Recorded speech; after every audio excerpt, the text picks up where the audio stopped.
મહુવા શહેરની ભવાની રેસિડેન્સી ખાતે થયેલ ચકચારી એવા ચોકીદારની હત્યા પ્રકરણે પોલીસ વિભાગ મહુવા દ્વારા ગણતરીના કલાકોમાં જ આરોપીને દબોચી લીધો હતો। ઝડપાયેલા આરોપીને આજે ઘટના સ્થળ પર એટલે કે ભવાની રેસિડેન્સી ખાતે લઈ જઈ પોલીસ વિભાગ મહુવા દ્વારા ડિસ્કવરી પંચનામું કરવામાં આવ્યું હતું। જ્યારે ડિસ્કવરી પંચનામું થઈ રહ્યું હતું ત્યારે આરોપીને જોવા લોકોના ટોળે ટોળા ઉમટી પડ્યા હતા।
મહુવા શહેરના ચકચારી એવા ભવાની રેસિડેન્સીના ચોકીદારની હત્યાના મામલે પોલીસે ગણતરીના કલાકોમાં જ હત્યાનો ભેદ ઉકેલી આરોપીને ઝડપી પાડ્યો હતો અને ઝડપાયેલા આરોપીને આજે ઘટના સ્થળ પર લઈ જઈ પોલીસ વિભાગ દ્વારા ડિસ્કવરી પંચનામું કરવામાં આવ્યું હતું અને આ સમયે લોકોના ટોળે ટોળા આરોપીને જોવા ઉમટી પડ્યા હતા।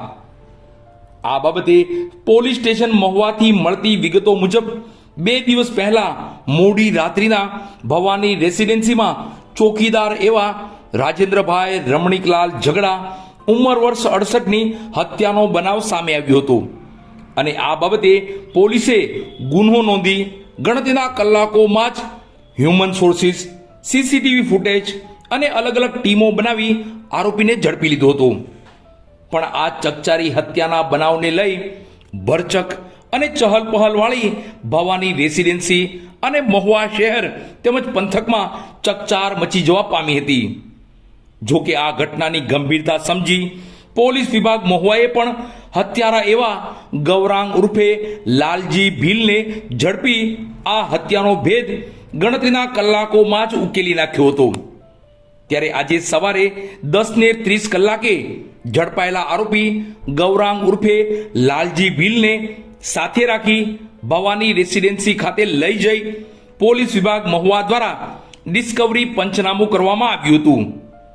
આરોપી લાલજી ભીલને ભવાની રેસિડેન્સી ખાતે ડિસ્કવરી પંચનામા માટે લઈ જવાયો ત્યારે સ્થાનિકોના ટોળે ટોળા તેને જોવા ઉમટી પડ્યા હતા। ડિસ્કવરી પંચનામા દરમિયાન પોલીસ અધિકારીઓએ આરોપી લાલજી ભીલ પાસેથી બનાવ કયા સમયે બન્યો, બનાવનું કારણ શું હતું, કેવી રીતે હત્યાને અંજામ આપવામાં આવ્યો હતો તેવી તમામ બાબતોની ઝીણવટભરી માહિતી મેળવી હતી। જો કે આ હત્યામાં વપરાયેલા તીક્ષ્ણ હથિયાર એટલે કે કુહાડી પણ પોલીસે કબજે લીધી હતી। ભવાની રેસિડેન્સીમાં બનેલ ચકચારી ચોકીદારની હત્યા પ્રકરણે પોલીસ વિભાગ દ્વારા આગળની કાર્યવાહી હાથ ધરી છે તેવા સમાચાર પ્રાપ્ત થઈ રહ્યા છે।